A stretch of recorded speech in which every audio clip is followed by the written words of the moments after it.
Okay. Yes. It's like perfect lighting.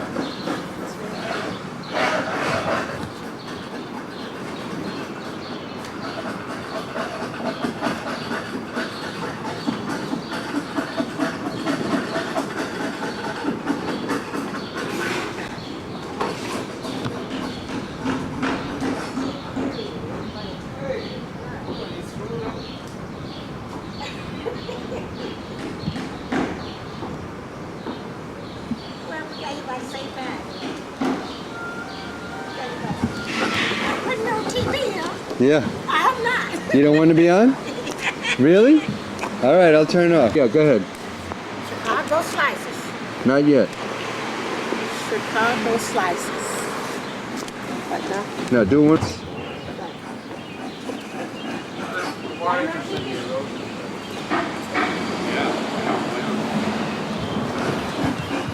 Hi. Hi. Come on in. Like those roses? Beautiful. Thank my wife. She does all that stuff. Yeah. It's great, and the lighting now is so beautiful. I was practicing out on the side porch. What's that? I was practicing out on the side porch. Oh yeah? Going on that side. Come on and I'll show you. Okay.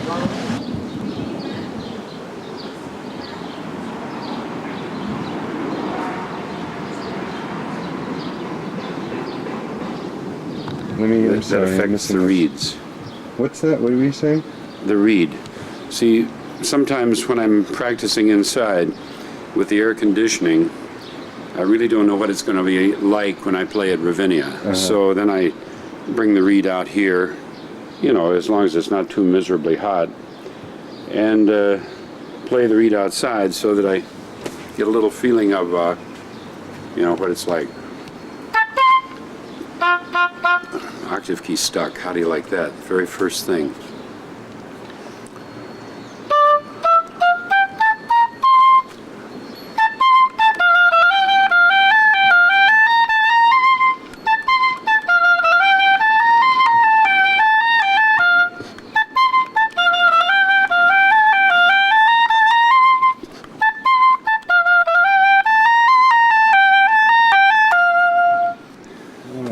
Great. So in other words, I try to see, this is fairly natural acoustics right in here too.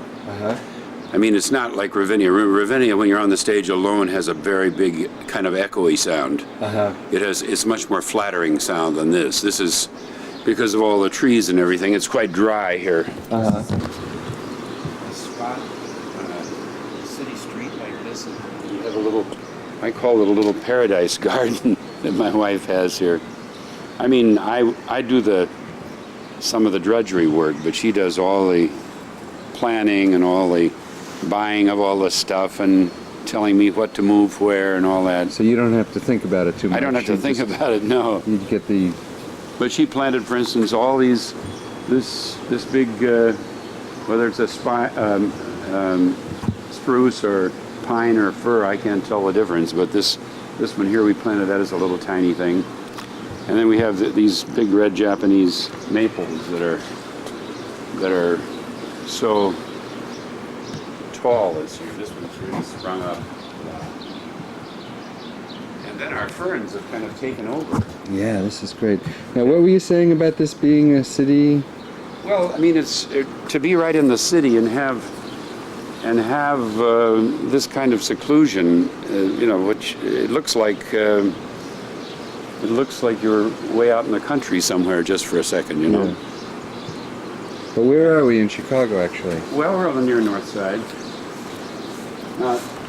I'm sorry, I keep missing it. I'm only slightly hard of hearing, but I want to get a shot of this over here. This is our kids gave it to us on the 50th wedding anniversary. It says for Mom and Dad.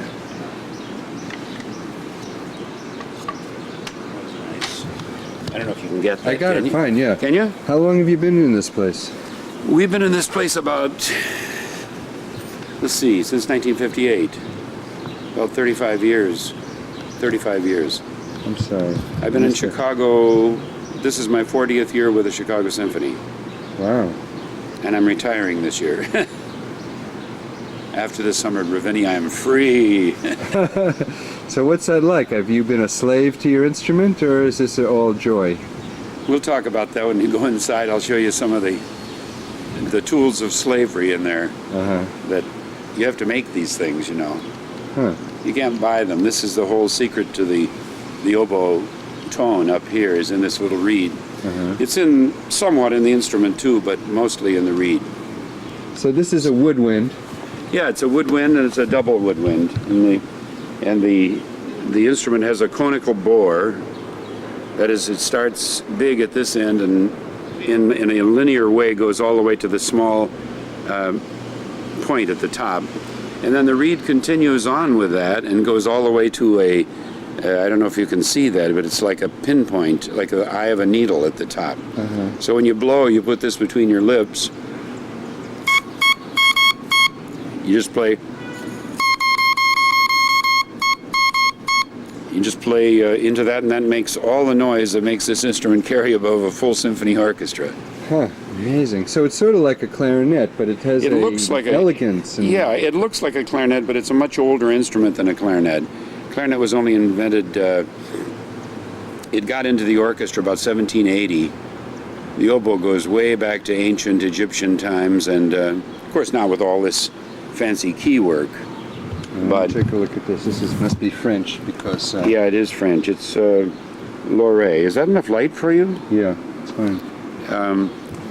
It's the Loré Company of Paris, and they make the best oboes.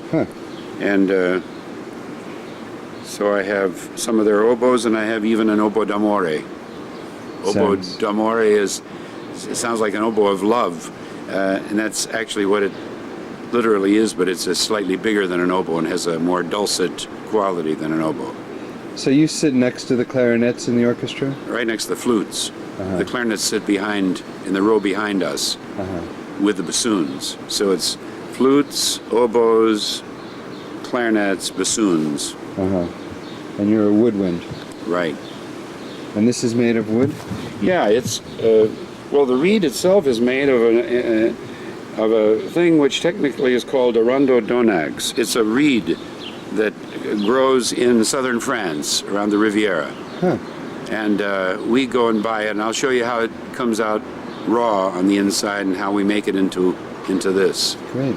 Get a shot of those flowers.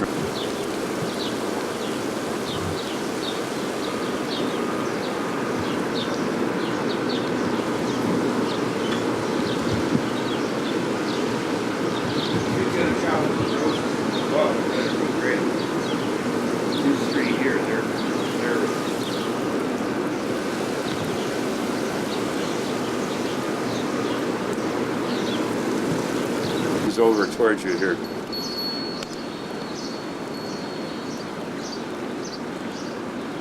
Wow. A rose is a rose is a rose. Isn't that beautiful? Yeah.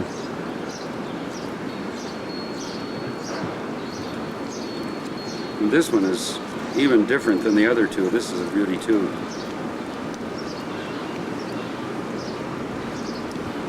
They got thorns. Wow.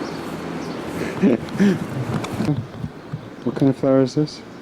This one is, let's see, what do they call that? My wife knows all this stuff. Oh God, is that a hydrangea or is that I'm not sure what that is. Let me show you the stuff that,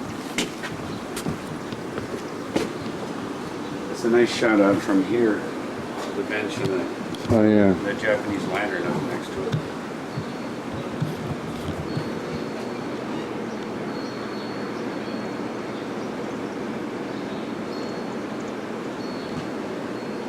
Amazing what they've been able to do with the new cameras, isn't it? Yeah. The light meter, automatic built-in light meter and so forth. Here's a raw piece of cane. What's that? This is a raw piece of cane. We call it a cane. It's a reed. Technically, it's called a rhododendron. Let me get a. Here's a larger piece of it. The way it comes. See, this would be growing along the roadside in southern France. There'd be thousands, millions of these, And see, it has the stalk just like a bamboo. I have to get around on like this side. Oh, It's yeah, better for okay. me. Yeah. You see the joints in it here, just like joints of bamboo. Hold on, I have to. My depth of focus is very narrow here. Okay. Okay. And what were you saying? So when they cut this off, they send it to you. The merchants send this to you. They cut it off here and here, for instance. So you get a piece about this long, and then you work with that. See, that's about that long, and then you split that and go through several operations till you get this. All right. Sorry. Can you just show me this again? Till you get that. And that's a piece of gouged cane. Usually the words we use are taken from the French because the French, the word oboe comes from French, au bois, meaning high wood, high woodwind. And instead of, as contrasted to, I guess, gros bois, the large, the gross woodwind instrument where became the bassoons and so forth. Well, actually, they came from instruments called palmers and shawms and all that kind of instruments, old instruments. Palmers and shawms. I've never. Palmers and shawms and all kinds of.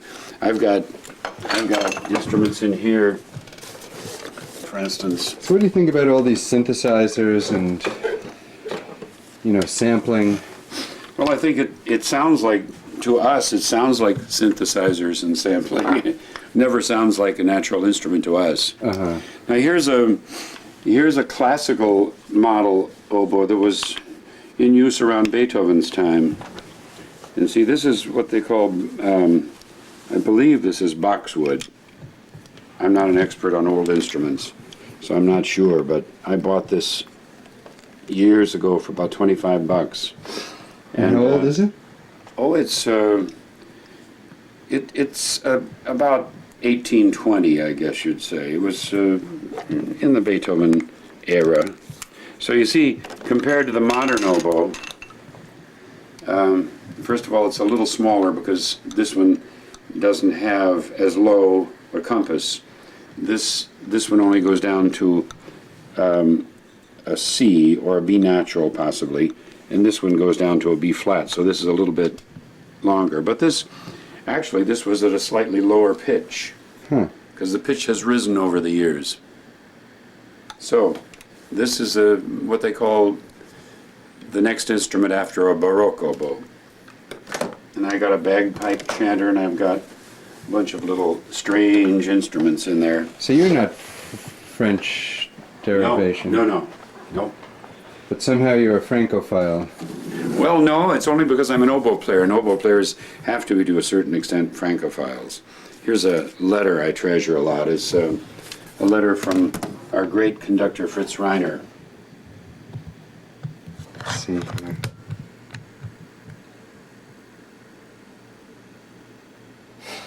Who I came to Chicago with him in 1953. When you lived on 6253 North Sheridan. Sheridan Road, that's right. I didn't realize that had my address on there, my old address. Just let me know if and when you're ready to play it. This is inside. This shows you This is a little dark here. blow.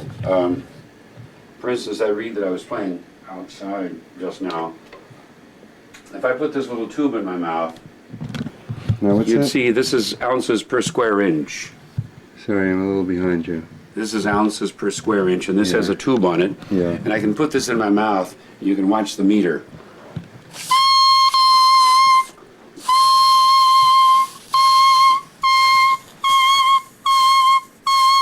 You can watch that as I'm, you can hear the note that I'm playing, and then just watch this meter.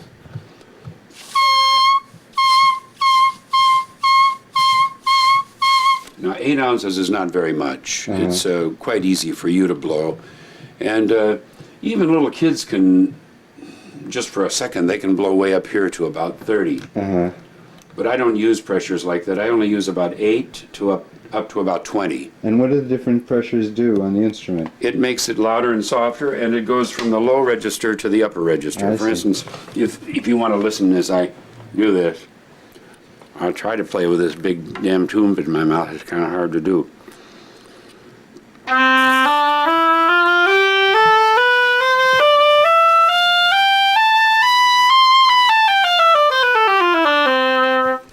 Did you watch the meter as Yeah, I'm it going to came? try it one more time. Do it Okay. one more time. I just got to set the shot. Sorry about my tone will be distorted because I got this big tube in my mouth. Yeah.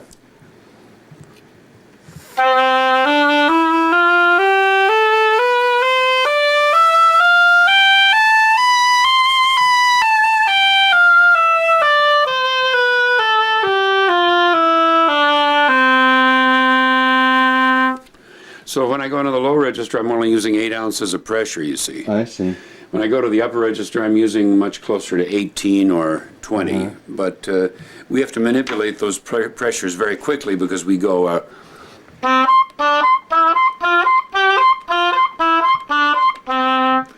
we go from the low register to the high register very quickly. Uh-huh. I just was down at that Texas Music Festival down in Oh, in Houston last week. Houston, yeah. What do you call changing going from one register to another quickly like that? Changing octaves, changing a register. But is there a name for if somebody was going to describe what you just played, what would... You just call it going up an octave. When I teach how to do this, I tell students it's my Swiss yodeling exercise. So I go this way. Sounds like a yodel, doesn't it? A little bit.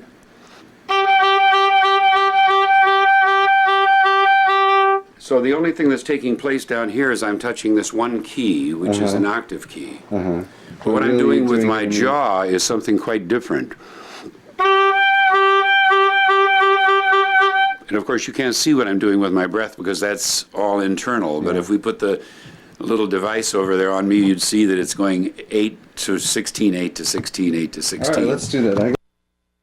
Service is free of charge for any cause. So we gave a big Beethoven concert with the whole symphony donating its services.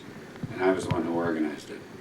That's great. That was during the UN Conference on Disarmament. So it had an impact, yeah. It was during 1982, yeah. Yeah.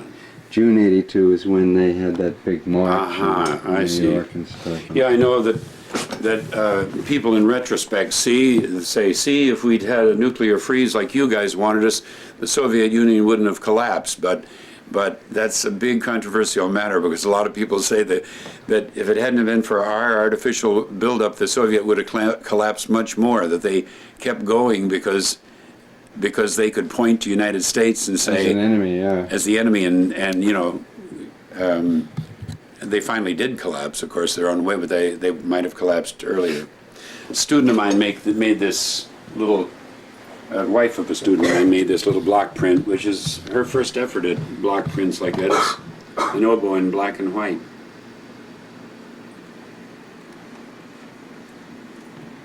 Artists is these two people. What's that? I say my real inspiration in music, besides the classical artists, are these two people. Lester Young and Billie Holiday. Huh. Now why? I play their records constantly. Well, because they represent two of the most expressive forces in music. To say that Lester Young's tenor was the closest thing to the human voice ever created in an instrument. And it's true that it is incredibly, paradoxically, her voice she used like an instrument. So they kind of crossed over, you might say. She sang like a jazz instrumentalist, and he sang like a jazz singer. He played his tenor like a jazz singer. These are two records that I made of the Brahms Violin Concerto, which we play this Saturday at Ravinia. This won't be on for a couple of months, so... Yeah. Well, anyway. Happy birthday, Grandpa. But this Oh yeah, that's my granddaughter. These. Go ahead. This is the second movement now. The second movement starts with the oboe. Okay. And this is called the granddaddy of all oboe solos. I'm And sorry, it's- what's that? It's like the granddaddy of all oboe solos, and strangely, it's in a violin concerto. Huh. The concerto is for the violin, but the big prominent solo in it is for the oboe. I mean, for 3 minutes, something like that. But it's quite a fully packed 3 minutes for the oboe player. And who's playing? Well, this is our Chicago Symphony with Reiner conducting, and Heifetz playing the violin solo. This first instrument you hear after these first two bars, will be the oboe playing. And who plays the oboe here? Me.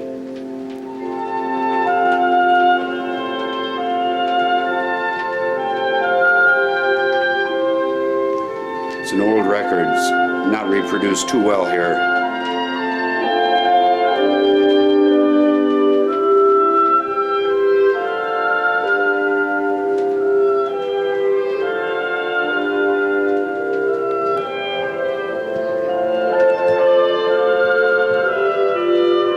A lot of distortion on that.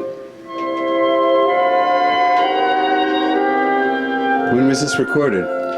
This was recorded in 1954 or 5, something like that.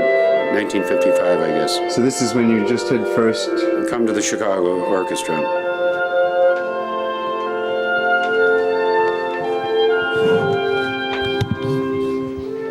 me take this up for you. Good idea.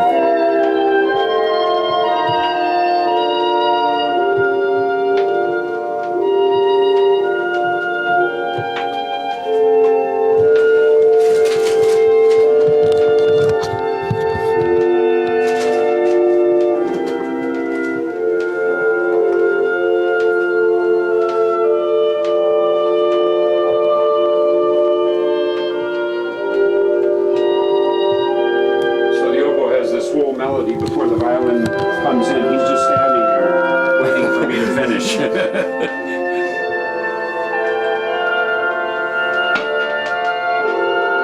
That's an old beat up copy that I've had in the basement for years. So I need to take this music off. What's it like to listen to yourself 40 years ago? I mean, have you changed? Were you a youthful oboist and now you're a senior? Yeah, it's like that man over there, Lester Young. You see the picture you see over there, Lester Young. A lot of people said he sounded the best when he was with the Count Basie band when he was young, and that he deteriorated later on. A lot of people, I'm sure, say that about me. That they say that I never sounded as good as I sounded with Heifetz in the Brahms violin concerto 40 years ago. But what do you think? I don't think so. I think for instance, I've made recordings, I'm 73 now, I've made recordings when I was 65 that I think are my best recordings. When I made Mozart oboe concerto and Strauss oboe concerto. That's playing with the orchestra in the background. That's when you're the soloist. So I think those are better. So I think I'm playing better now. Let me show you what So why are you quitting if you're playing better now? I want to do more things on my own, more solo things. Let me show you what I do here. So you're not quitting playing the instrument? No. Let me show you what I do. I put on a record here. My older son, Tom,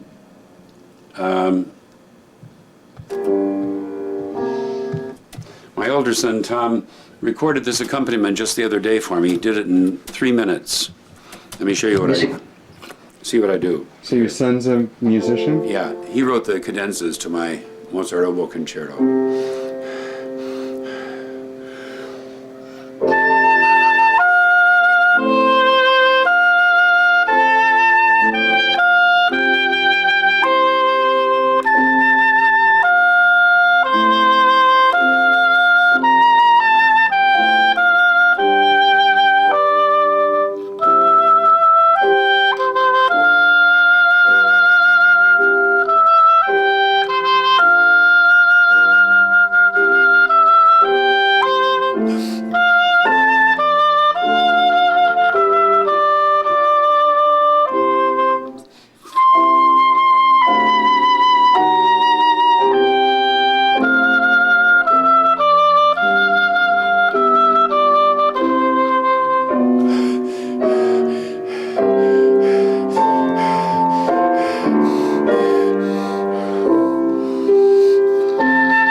and then the fiddle comes in the next bar after that. Wow, that is so great. It's beautiful. It's a long solo. Of course, this room is terrible acoustically. That's another one he recorded for me, the Shostakovich First, which I'm going to play this summer too.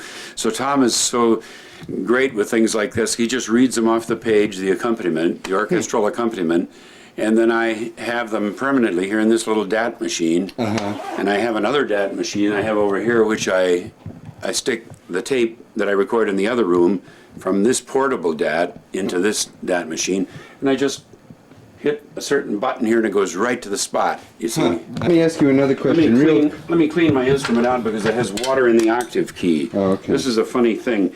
But these things have little pinpoint holes in the top of the instrument where I'm putting a rag through the instrument now to get the water out of it. But sometimes we have to go into stores once in a while and ask for cigarette paper, and people always look at us kind of suspiciously. But Well, Billie Holiday, Lester Young. right. So we use these little cigarette papers to take up the moisture.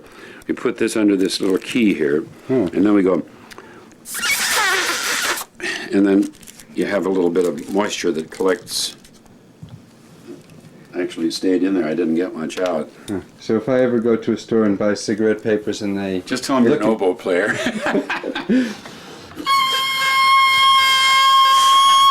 Now this, what I'm doing now, is called a crow. You hear the little gurgly sound? You can hear a high sound and a low sound. It sounds a little like cock-a-doodle-doo. You know? Yeah. And that's why they call it a crow. That's a rooster. It almost sounds like a rooster's crow. Oh, I see. You know, so we balance the cane and we make the cane. Now, maybe you can see the profile of this reed through the. If you look through the light, I mean, this way? The head on. See how it's. I almost have It's it. scraped. I almost have it. It's scraped so that the shaded part is the thicker part. Okay. If you could pull it up a hair, even higher. Okay, the shaded part is the thicker part. No, it's not as good as it was before. Maybe on an angle. No. Or maybe this way. Here, I know. Yeah. Get the light down like that. Yeah. Okay. So you're saying? Now the part down here that's dark is the heavier part. So just show me one more time. And let me point to you with a pointer. Okay.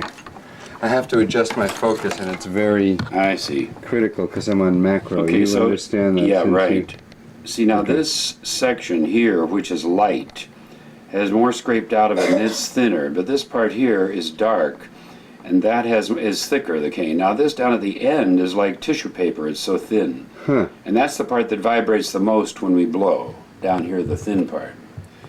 And that has to be scraped just exactly right so that, and we spend hours and hours and hours doing this. So we'd have a knife like this and we scrape and we get the end so that it's exactly the right thickness. And you can't buy reeds in a store? No, you can't. Not good ones. You can, high school kids can buy reeds, but we can't. I mean, they can buy, commercial type reeds. But we scrape any much as a 1/10,000th of an inch off that, and it makes a difference. Wow. And then we have a micrometer here sometimes that we use to measure the reed. So I'll measure the thickest part of this reed, and it'll be about 45. So that part up there, the part you saw that was darkest, is about 45.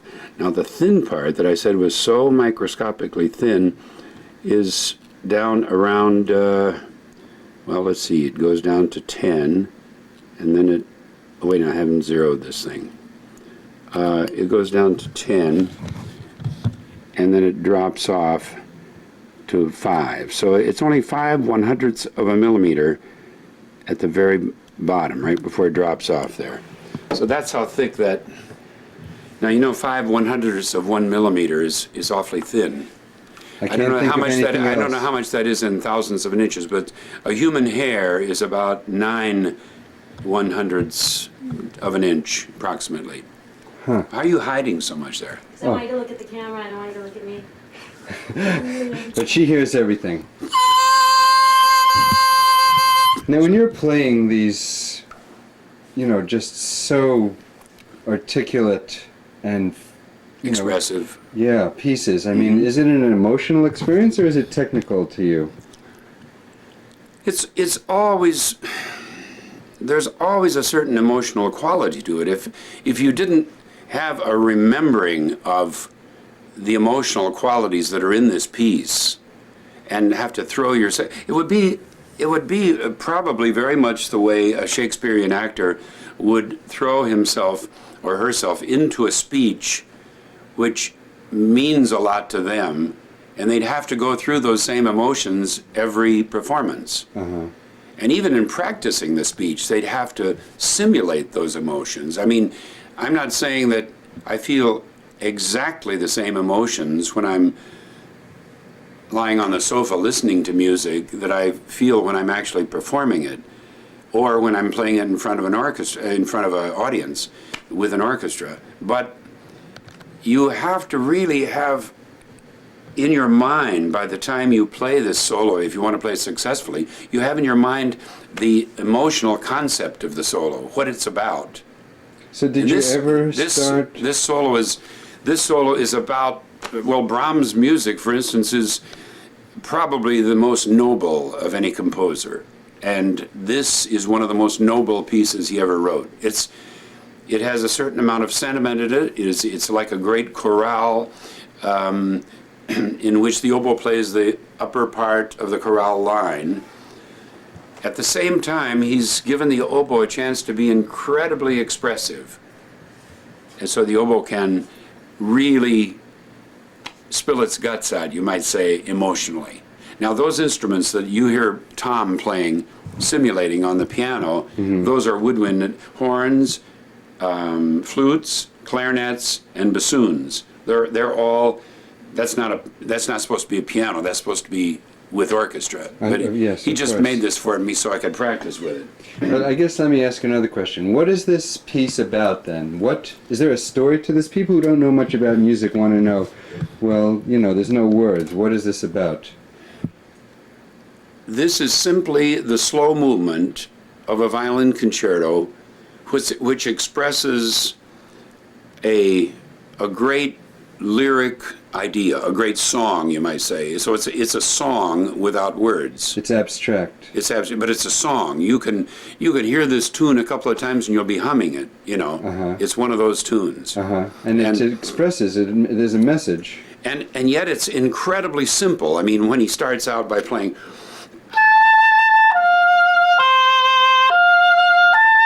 What could be more simple than just a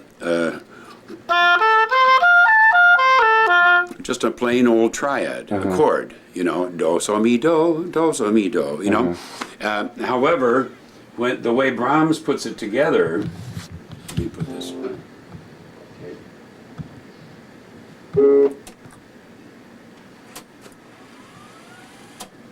The way Brahms puts it together, you want me to play it now? Yeah. I'm going to just try it from here. Horns and bassoons now.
this when the fiddle comes in.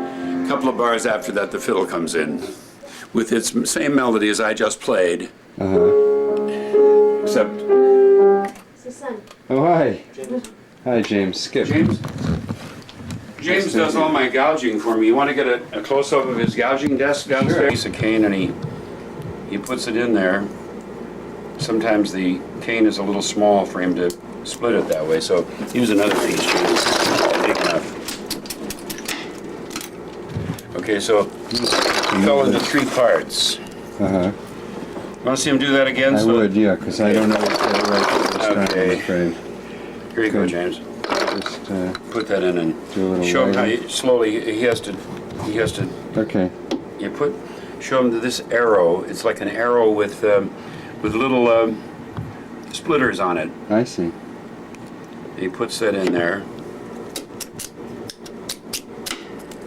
And it splits into 3 parts. Always 3? Yeah. Because There are 3 arrows here, and there are 3 at. Oh, I see. I only saw 2. 120 degrees apart. Uh-huh. Okay, you got your knife here, honey? No.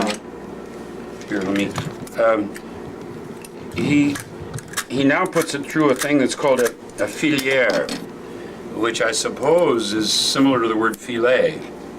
And what it does, it takes the extra cane off there and makes it into a flatter piece. I see. It fillets it. Then he puts this into a guillotine, and he cuts it off to a certain length in the guillotine, and then he puts it into the gouger.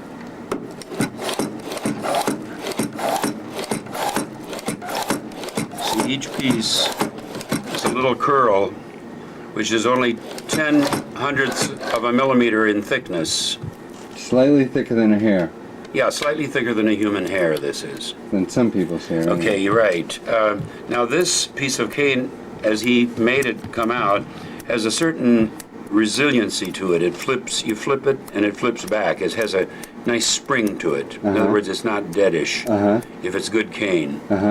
And so... I wouldn't mind seeing it all over again. Wait, James, because you know how to do it, but he's never seen it before. So now what? This is a split. Did you get that? Yep. Okay. And then he takes and just cuts some of the excess off so it'll slip into the filière. The filière just cuts the extra stuff off the sides. And it... okay, I need to see that again. Did you throw the piece of cane away? Went too far. Too deep. Oh, I see. It went in too far.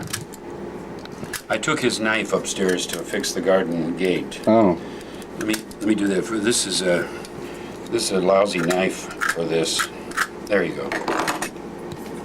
His favorite knife. I was fixing the latch on the garden gate. There you go. Slowly, James. There you go. I know he usually does it very fast, but... All right, let me see a fast one. I don't mind. Okay.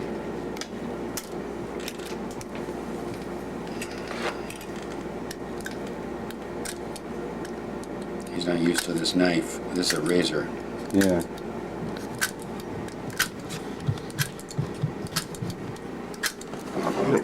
I'll do it.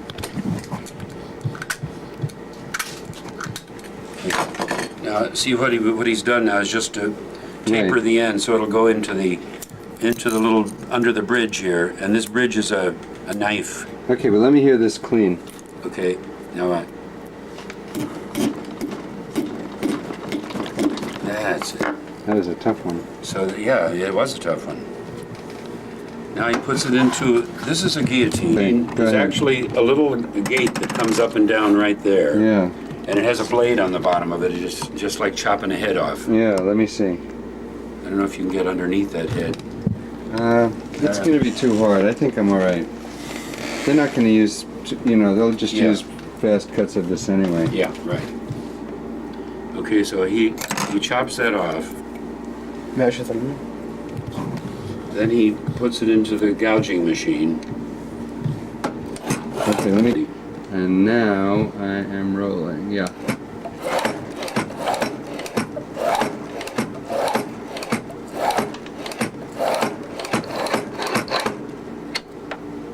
He's gouged all my best reeds for me here. Huh. So I use these in the concert just as they come off his machine here. I mean, I know after I go upstairs, I have to show you some more processes I go through. Really just a template, Now what is this? a shaper. In other words, instead of having, this will be bent over, so this will be the middle, and it will be bent over. The two sides will be bent over here. Mm-hmm. And it'll get up close to this, and then we'll put these clamps on to hold it clamped in place. James, would you wet that up for me so I can wet a couple? I see, you have to wet it and then... Yeah, wet a couple of pieces of it. So this is so carefully done, huh? Yeah. And then you have these razor blades, and we only use each razor blade once. James says we should recycle them, but so far we haven't found anybody that wants to recycle them, because they have to be so sharp that we have to use a brand new blade on each one. Huh. So what we do here, we put the, I'll have the cane on here later.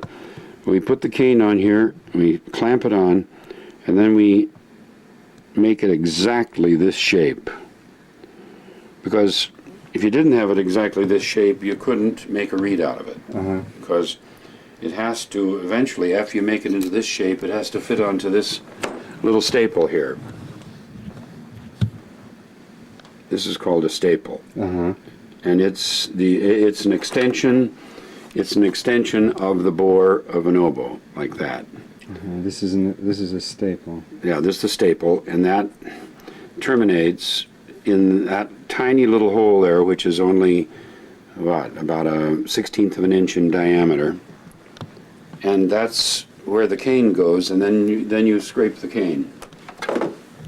So eventually So much care must be taken to this instrument. Huh? Yeah, well, look at all these, look at Sort of like fly fishing in a way, huh? Yeah, look at these. These are, each one of these represents a string, represents a reed that I've made, and there must be 200 strings on here, and this is just the last few weeks. This, these are reeds. Every strand is a new reed I've made. So I know that you've gotten a lot of recognition, but so much care and effort is taken with this instrument. Do you ever feel that the instrument itself doesn't have the stature that it deserves? It's an No, I think it has a good stature. As an orchestral instrument, it's sometimes called the prima donna of the symphony orchestra. It's probably the most prominent soloist in the symphony orchestra if you consider the entire repertoire back to Bach, considering Bach till the present day. Because the oboe was the first solo instrument that was added to an orchestra, and a pair of oboes was added to the string orchestra, and then later a bassoon and a couple of horns. But the horns were fairly crude instruments, so they only could play certain tones. And the oboists became quite virtuosi soloists in their day. They were big virtuoso oboe players. And, so they were the stars. They were some of the stars of the orchestra, yeah. And you're one of the stars, and they're losing you. Well, Who's going to replace you? Is it a protege or someone? no, it won't be any. I won't have anything to do with it.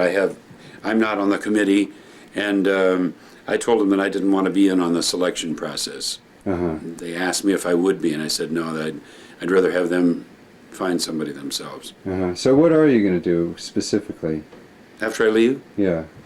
Well, I'll be teaching in Northwestern, and I'll be doing more traveling around the country, doing master classes, coaching, some conducting, some teaching, and generally writing a book on the oboe and making recordings. Oh, so you're 73. You're not cutting back. No, I'm not cutting back. I'm practicing more now than I ever have.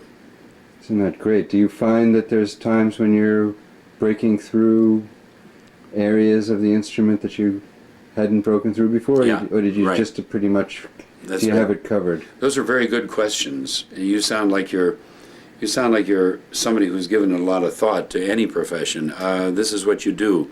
If you're going to be somebody who is going to improve at his craft, you can't stand still. It would be in a small way. Would be like a Michael Jordan. If you want to be somebody who is outstanding at his craft, or Charles Barkley, to name a couple of the present ones in a certain field, I'm sure they're constantly working on things that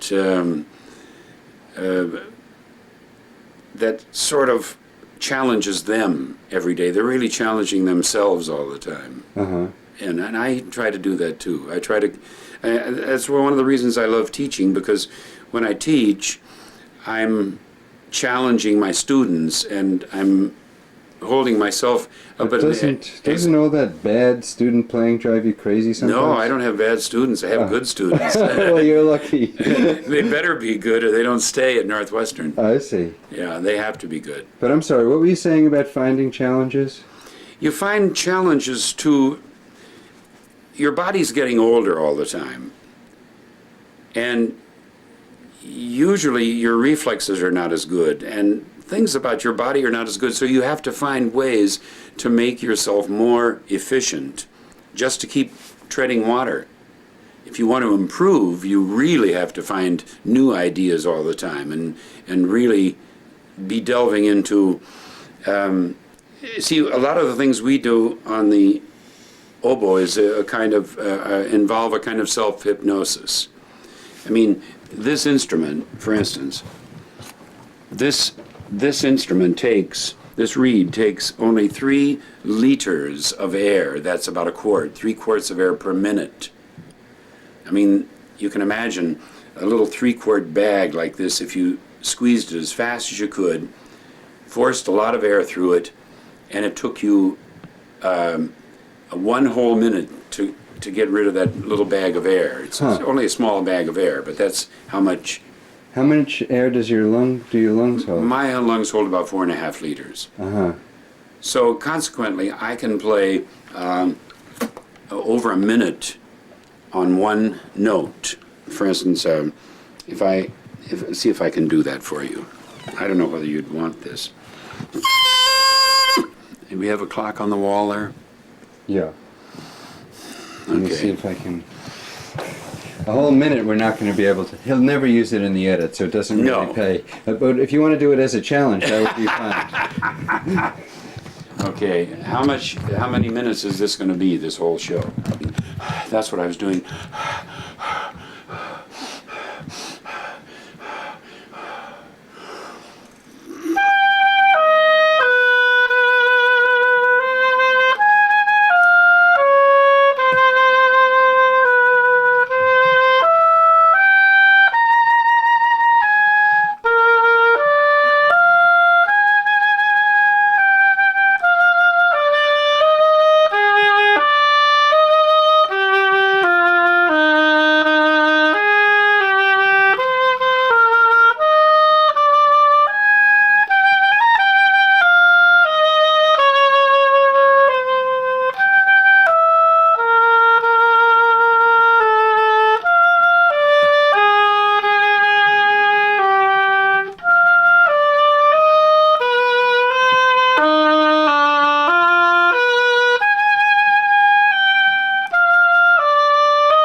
All on one breath. Yeah, that was 1 minute. That's One amazing. minute. You wouldn't think a minute would be that long, would you? So do you swim or jog? How do you keep your breathing? No, so- what I'm telling you is that see, that wasn't very good at the end because I was a little struggling for the last 15 seconds. But if I did that 4 or 5 times in a row, I could do it so I wasn't struggling at the end. Now, a lot of this requires a kind of self-hypnosis. In other words, your body is telling you to breathe every 6 seconds. Breathe out 3 seconds and in every 3 seconds. And if you don't do that, there's a panic button within you that says, breathe, you're going to die. Now, you have to learn to suppress that panic button. So you have to learn that, like underwater swimmers, it's very much like underwater swimming, I suppose, because they learn that if they learn to suppress the panic, they can stay underwater for a hell of a long time. Pearl divers, women in Japan, although they got brain damage after a while, and oboe players, they say that about oboe players too. What's that? They say pearl divers, when they stayed down for 3 minutes sometimes, they would get brain damage. And this is the old theory about oboe players, that one of the reasons that they supposedly went crazy after they had been playing the oboe a certain number of years is because of, well, they said something about the vibrations going to your brain. And other people would say that the lack of oxygen would tend to give you brain damage and so forth. But you're okay. You can still do your checkbook and everything. Right. And remember your phone number at home. Right. So, no, that we wouldn't do that in a concert, a phrase quite that long. Right. But in the Only in the oboe Olympics. Yeah, in the Shostakovich Seventh Symphony that I played with Bernstein, I did a 3-minute solo with only 2 breaths in the middle. So that was pretty close to this same kind of thing. Oh. He wanted it that way. He wanted it at a much slower tempo than Shostakovich wrote it. So he took a very, very slow tempos. Huh.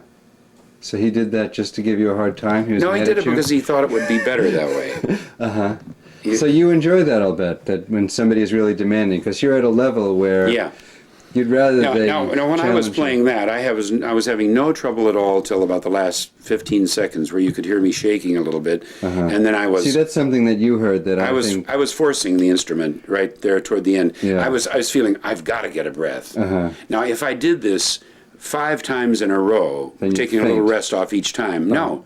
I would be even comfortable in the last 15 seconds. Your body can get used to almost anything. You'd be amazed. So we get used to incredible things with our body. So this is certain sacrifices that you have to make as a virtuoso player. Yeah. You really have to change your physicality. Well, it's not only that you have to make sacrifices, but not that you have to play long breaths all the time, but you have to play long phrases and then a quick breath. Now, whereas other players, other instrumentalists take a long phrase, they play it, and then they take a breath, we can't do that. We play a long phrase, and then we have to get rid of all of our extra air, because whenever we play a long phrase, we still have most of our air left. And you inside of us. And you have to reoxygenate. And that's all stale air. We have to revitalize it with oxygen. So therefore, when you saw me in the middle of that Brahms, I was going, I was catching up for all the breaths that I'd lost in the first part. I see. So you weren't in trouble there? No. I figured it was some technical thing that you were doing. It was a technical thing, and I just... Otherwise, I would have been worried about it. Okay. What kids do you have? I have 4 kids. And 1 grandchild? 6 grandchildren. Oh. This fellow's... She likes the orchids. And my son James here plays the cello. Well, actually, this is not the same kind of... See, we couldn't make reeds out of bamboo like this. This is an entirely different species than ours. This Ours is carving much, bamboo. This is very heavy stuff. The editor to do that. Why don't you just mention it? To add reverb. We'd like to add a little reverb because the room is a little bit too dry. Is that the right term, dry? Yeah.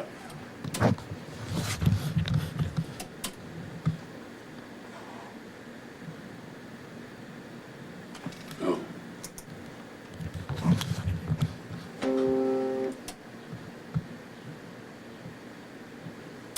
Music. Okay. Those machines are fantastic, the DAT machines. You know. You can index them and just, I make a take on that, and then I'll just hit the button and it goes back and plays, just goes automatically back to the spot where I started the last time and plays the last take back for me. So you're not anti-technology just because you play... No, no. I've been using technology. I've worn out recording machines since I was 1948. I used to kick them and swear at them and say, you lie, you bastard. But they were right. And I found out that they were right. Okay.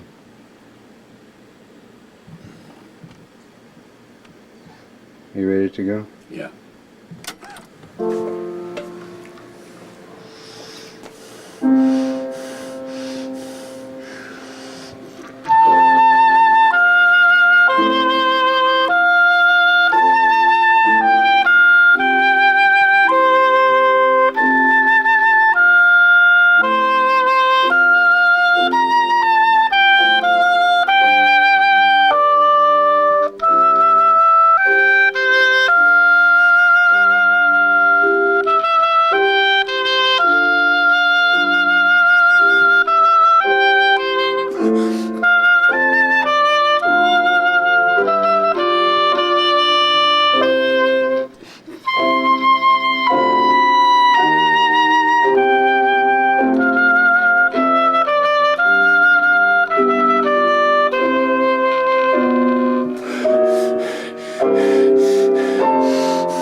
The last part of that phrase was finished off by the flute. That's the reason I kind of Filled in there at the end. That's right. great. You got a little Dizzy Gillespie thing going on over here too. Yeah. Instead of the Oh, yeah. cheeks, you start to expand your. Yeah, my gills here. What is it? Sort of like this. So you developed that, or it just sort of happened? It just sort of happened. Over the years, you...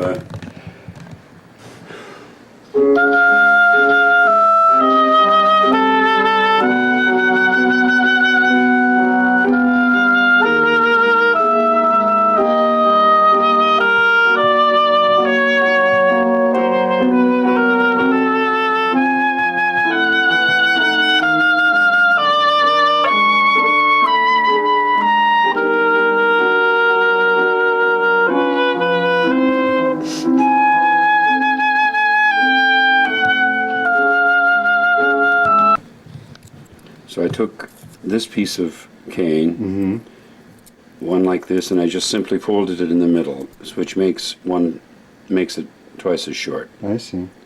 So then this becomes the tip of the reed up here. But it's the wrong shape. You can't, in other words, you can't fit this onto a tube like this. You'd have too much excess cane down here. So you have to shape that down until it's the right shape, and this device here is the right shape.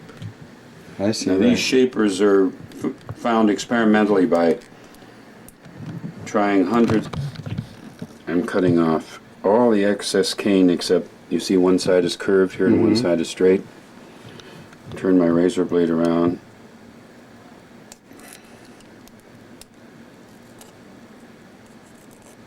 Okay, now we vacuum tight, so no air can seep through the sides. So as I turn it, I watch and I see